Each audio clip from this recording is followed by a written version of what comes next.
love Peter Pan's flight here in Florida, mainly because it's brighter and I can see everything, or I should say the camera can see everything.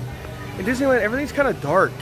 I mean, it is painted the same paint, but I feel like everything here in Florida, no matter what the ride is, it seems to be brighter. So I'm hoping it's the same way on Haunted Mansion, because last time we were here I did not film Haunted Mansion because all I had was my phone. I didn't have this super fancy expensive rig, so I'm hoping I can pick it up on Haunted Mansion now that, like I said, every single thing seems to be brighter here in Florida. So I think we're gonna go eat, and I'm gonna show you when we get there what we get, because this is Ashley's favorite quick service restaurant, possibly out of every Disney park we've been to. I mean, I think she likes this more than anything in Disneyland. I know it's her favorite here. And it's all because of a toppings bar. We are over here at Pecos Bill's Tall Tale Cafe. This is one of the, to us, one of the best quick service restaurants you could find inside of the Magic Kingdom, if not the whole resort. I got the Trace tacos. So I have a pork, a chicken, and a, what are you doing? She's eating all of my chips and all my sour cream. I'll repeat myself, a beef, a chicken, and a carnitas taco. Plus, Ashley got beef nachos. Well, the best part about this whole thing is they have a toppings bar. So you can literally stack these to the brims, as you can see that I have. And then to finish things off, we have churro, little bite-sized mini churros with a chocolate dipping sauce. This looks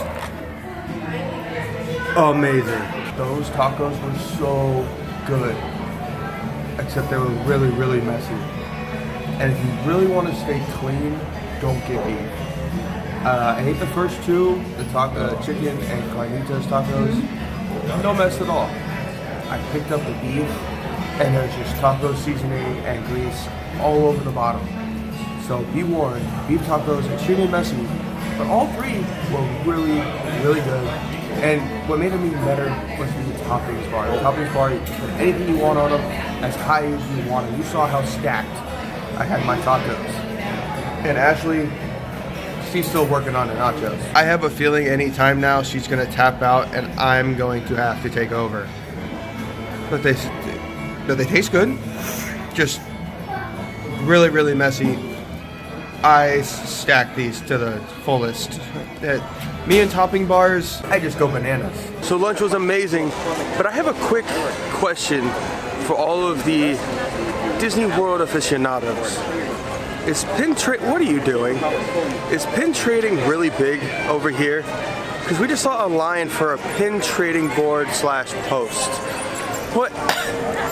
And we don't get that at Disneyland. We don't get lines for pin trading. So I was curious to see, is that something that happens here a lot? You know, Magic Kingdom, Epcot, Disney World in general. Are there lines for pin trading? So we're over here at the Hall of Presidents. Now I'm going to show you around. I don't think I can film inside, but I'm going to show you the little hall here and what this has to offer. I've never been in here, and I've always bugged Ashley to come in here and check it out. She finally agreed. So let's take a quick little tour before the show.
1783, and the smoke is clearing in the wake of the Revolutionary War.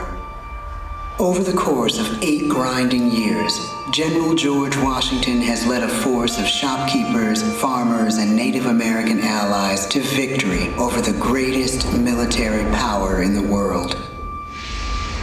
A new nation has been born, independent and free. A leader not born to power like a king or queen. A leader who has not seized power through conquest. A leader not separate from the people, but elected by the people, from among the people. We, the people. This is a new idea, an American idea. The idea of a president. George Washington's stature and bearing have marked him as a leader. His integrity has made him a great one. Washington knows that many generals who have led successful revolutions make themselves dictators or kings. Instead, he steps down from power and retires to his home, Mount Vernon. The world takes note, and George Washington becomes the symbol of American ideals. A nation born of freedom still permits slavery. As the country pushes west, will new states be slave or free?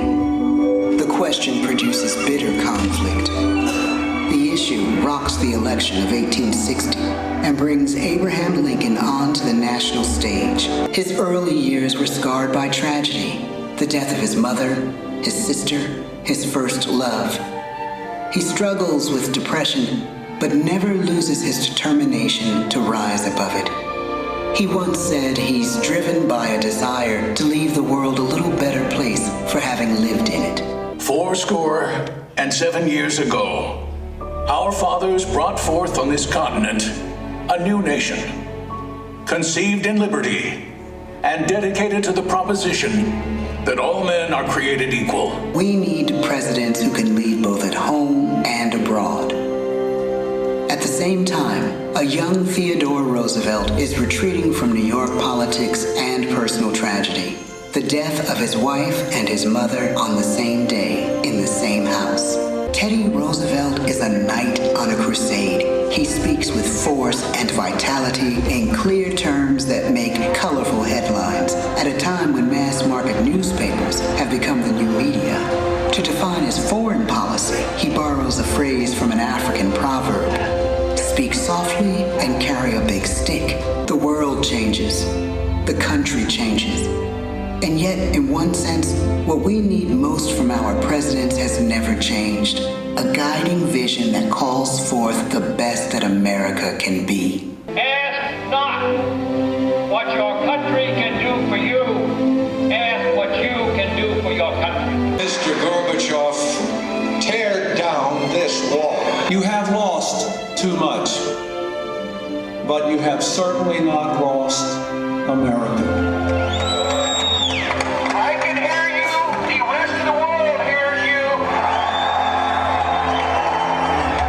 This country requires the willingness to speak out for what is right, to shake up the status quo. That's America.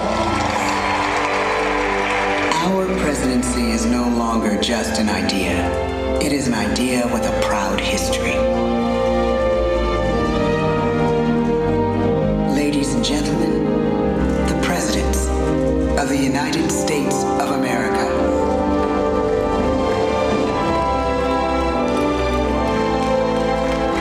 George Washington, John Adams, Thomas Jefferson, James Madison, James Monroe,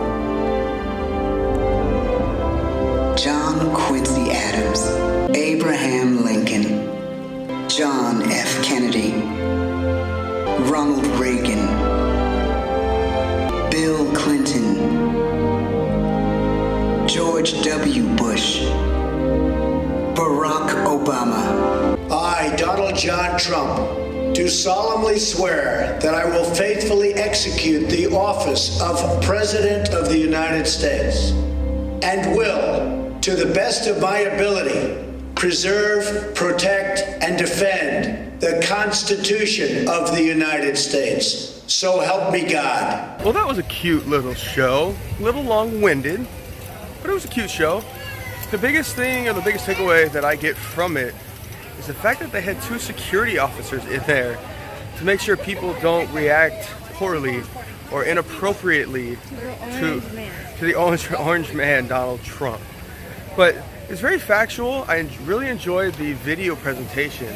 Yeah, there's a lot of... It kind of warms your heart because some of them that Bush, who passed away. Well, yeah, you get and then Barack Obama, you know. You get the old presidents. You get JFK, George Bush Sr. You know, you see stuff like that, and seeing like George W.'s speech with 9/11, it really kind of put in perspective just how many presidents we've had and all the trauma that America has had since its beginning. So we're headed into Haunted Mansion. So we're already here. So without trauma. Yeah, we like trauma. We're sticking with the dead. Ash, lead the way. All right. She's gonna lead me into a wall. Ladies and gentlemen, please step away from the walls and gather tightly into the center of the room, away from each and every wall, please. Your cadaverous pallor betrays an aura of foreboding, almost as though you sense a disquieting metamorphosis. Is this haunted room actually stretching? Or is it your imagination? And consider this dismaying observation. This chamber has no windows and no doors. Which offers you this chilling challenge to find a way out.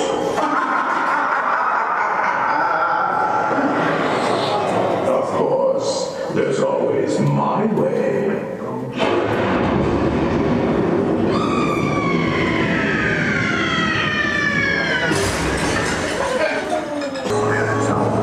Sensitive.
little trip on Haunted Mansion. I love it. I think I like this one more than the one in Disneyland, except Disneyland has the Hatbox Ghost. So anyways, we're gonna take a little break. We're gonna go back to the hotel room. We gotta change shirts. We gotta get ready for our party tonight. So when we come back in, it'll probably be right about dinner time. And we're having dinner at the Plaza. We've never had it before, and Ashley, that's where she wanted to go for her birthday. And again, it's her birthday, and for me, it's the most expensive day ever. I'm green just like the color. Woo. I hate